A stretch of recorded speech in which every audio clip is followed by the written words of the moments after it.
सभी सम्मानित बेसिक शिक्षक साथियों, जैसा कि आप लोग जानते हैं कि ऑनलाइन उपस्थिति का विरोध नियमों के आधार पर, मुद्दों के आधार पर, नियमावली के आधार पर उत्तर प्रदेश जो हाई स्कूल शिक्षक संघ कर रहा है।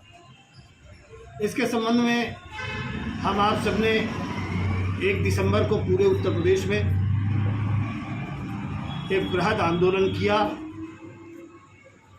LIU ने, समाचार पत्रों ने उसे प्रमुखता दी और उसका परिणाम आप सबके सामने कल पुनः आदेश जारी हुआ है।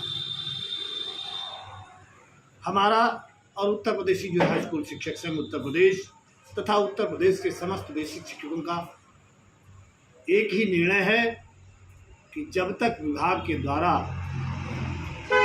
हमको सरकारी सिम, सरकारी डेटा उपलब्ध नहीं कराया जाता है, तब तक हम ना ही फेस रीडिंग करेंगे और ना ही ऑनलाइन उपस्थिति लेने का काम करेंगे। और उसके लिए हमारे तर्क हैं।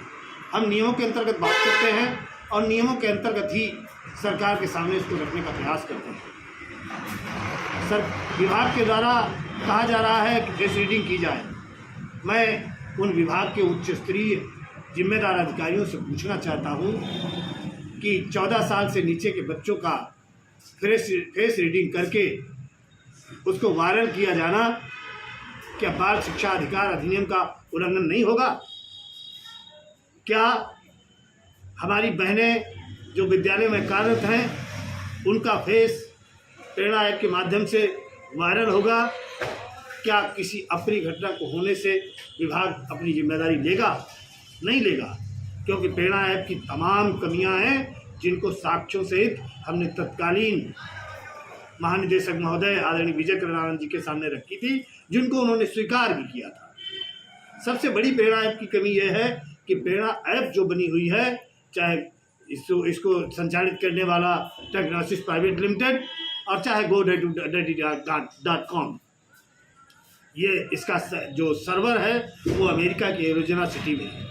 इस पर अपने विभाग का कोई अधिकार नहीं है और उसमें स्पष्ट लिखा है, उनकी गाइडलाइन में लिखा हुआ है कि जो भी हमको डाटा मिलेगा हम उसको वापस नहीं करेंगे।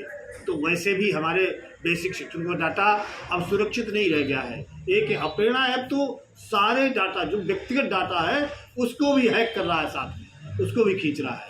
इसलिए प्रेरणा ऐप कहीं से भी सुरक्षित नहीं है। और मेरा मानना है कि जब तक विभाग सरकारी मोबाइल, सरकारी सिम और विभागीय डाटा नहीं देगा, तब तक उत्तर प्रदेश का बेसिक शिक्षक इस व्यवस्था का विरोध करता रहेगा, बहिष्कार करता रहेगा। और पायलट प्रोजेक्ट जो 7 जनपदों में लगा हुआ है, यहाँ का बेसिक शिक्षक इस हेतु अपना कोई भी कार्य नहीं करेगा।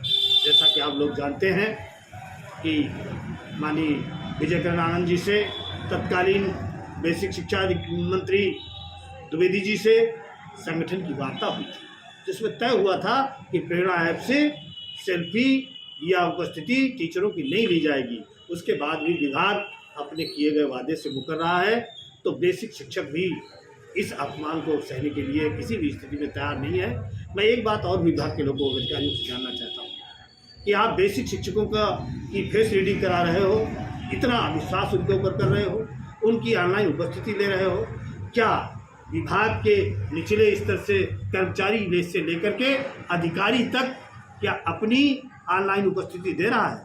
जब स्वयं आप लोग ऑनलाइन उपस्थिति नहीं दे रहे हो या उत्तर प्रदेश के किसी भी विभाग में ऑनलाइन उपस्थिति नहीं है, तो बेसिक शिक्षक पर इतना बड़ा अविश्वास विभाग के उच्च अधिकारी क्यों कर रहे हैं? मेरे विचार से परे है। इस पर विभाग को सोचना पड़ेगा और उत्तर प्रदेश का एक बेसिक शिक्षक चाहे किसी भी संगठन में हो, लेकिन इस मुद्दे पर उत्तर प्रदेशी जूनियर हाई स्कूल शिक्षक संघ के आह्वान पर एक शिक्षक जो रिकॉर्ड में है कि 98% शिक्षकों ने इसका बहिष्कार किया है। और मैं आप सबको विश्वास दिलाना चाहता हूं कि आप लोग अपने निर्णय पर अडिग रहिए।